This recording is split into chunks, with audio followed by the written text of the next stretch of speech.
Dawn, 1943. A 19-year-old named Alexei Marasyev climbs into his Lavochkin La-5 fighter with frozen fingers and a stomach that has known nothing but thin soup for 2 days. 30 minutes later, anti-aircraft fire tears through his wing. He bails out over enemy territory, breaks both legs on impact, and crawls for 18 days through frozen wilderness before partisans find him. 6 months after that, with both legs amputated below the knee, he talks his way back into the cockpit and flies another 86 combat missions. This is a story about what the Soviet system demanded from the people. It turned into pilots other than an extraordinary heroism.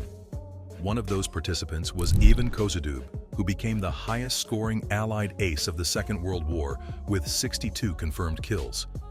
Kozydub wrote extensively about his training in the years before the war, and his account is particularly valuable because he experienced both the pre-war system, which had time and structure, and the wartime system, which had neither. In his memoirs, he describes the selection process with the kind of dry precision that makes it clear he understood exactly how arbitrary parts of it were. Candidates were assessed on physical fitness, educational background, political reliability, and what he calls moral stability, which in practice meant whether you had the right answers when the commissar asked you questions about loyalty to the party. If you passed those filters, you entered a training pipeline that could last anywhere from 2 years in peacetime to 3 months in the desperate days of 1942. If you are already hooked by what the Soviet training system, go ahead and subscribe right now, because what comes next gets significantly more uncomfortable, and the documentation behind it is something most history channels will not touch.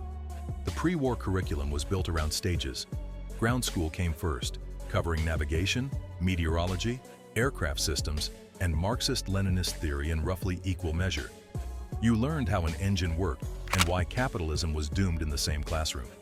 Then came primary training on simple biplanes like the UT-2, where instructors would take you up, demonstrate basic maneuvers, and then send you solo after 12 to 25 hours, depending on how quickly you could demonstrate competence and how badly the school needed to push people through.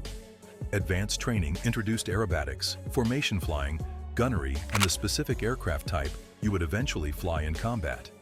A fighter pilot trained on yaks or lags. A bomber crew learned navigation and crew coordination on twin-engine trainers. The entire process was designed to be methodical, thorough, and safe by the standards of the time. Then the war started, and methodical went out the window. In June 1941, the People's Commissariat of Defense issued orders to compress training timelines across the board. Schools that had been turning out pilots after 18 months were now expected to do it in 6. Flight hours were cut, ground school was shortened, and the emphasis shifted from building well-rounded aviators to producing barely competent stick and rudder operators who could be thrown into combat units and either figure it out or die trying. The attrition rate, both in training and in the first few combat missions, was staggering. Some regiments lost more pilots to accidents and inexperience than to enemy action. Here is where Soviet ingenuity comes into play.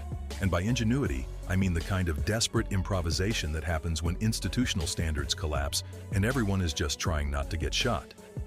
Instructors began teaching shortcuts that would have horrified peacetime evaluators. Navigation became, follow the guy in front of you and hope he knows where he is going. Gunnery training was reduced to aim at the general area of the target and fire a lot of rounds. One pilot later described his wartime training as consisting of 3 takeoffs, 3 landings, and a lecture on how to bail out, after which he was handed a parachute and told to report to a combat squadron.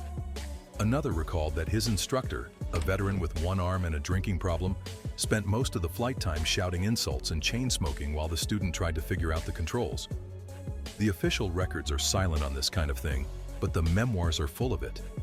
The system worked, in the sense that it produced enough pilots to keep units operational, but it worked the way a meat grinder works, and everyone involved understood that survival was as much about luck as skill. There is a story about a training flight in 1942 where a student pilot, attempting his first solo aerobatic maneuver, managed to snap off one of the wings on his trainer aircraft during a poorly executed roll. He somehow kept the aircraft semi-controllable long enough to glide it into a field, walked away without injury, and was back in the cockpit 2 days later. Because the school could not afford to lose anyone who had demonstrated the basic ability to not die immediately. His instructor's comment in the logbook was a single word in Russian that translates roughly to adequate. Then there was the issue of ejection seats, or rather the complete absence of ejection seats in most Soviet aircraft until the jet age. Bailout procedure was manual, often requiring the pilot to unbuckle, slide back the canopy manually while the aircraft was potentially spinning or on fire, and then throw themselves clear while hoping they did not hit the tail. One memoir describes a pilot who bailed out successfully, landed in a marsh, and then had to explain to a suspicious NKVD officer why he had abandoned a serviceable aircraft. The fact that the aircraft had been on fire and missing half a wing did not seem to register as a valid excuse. He was eventually cleared, but spent 3 days under interrogation first. Let us return to Marasyev for a moment, because his case illustrates the intersection of all these factors. He completed his training in early 1941, which means he received a relatively full curriculum before the wartime compressions began. He had somewhere around 150 hours of flight time when he was posted to a combat unit, which was decent by the standards of the time. His first missions went well enough that he developed a reputation for aggressiveness and accuracy. Then came the mission where he was shot down. The fact that he survived the bailout, the landing, and the crawl through enemy territory is remarkable. The fact that he convinced military doctors and political officers to let him return to flight duty with prosthetic legs is absurd. But here is the part that reveals how the system actually worked. Marasyev was allowed back into combat, not because the Soviet Air Force had suddenly become enlightened about disability accommodation. Actually, the attrition rate was so high that anyone with experience and a demonstrated ability to shoot down German aircraft was too valuable to waste. He flew until 1945, was awarded Hero of the Soviet Union twice, and became a propaganda symbol precisely because his story was so extreme that it could be used to shame anyone who complained about lesser hardships. After the war, the system evolved again. The jet age introduced new problems.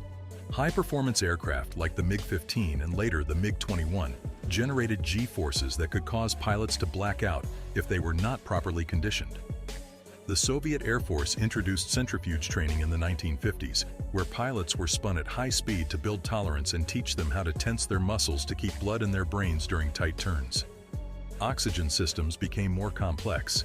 Navigation shifted from visual landmarks to radar and radio beacons, and the cockpit became a forest of instruments that required hundreds of hours to master.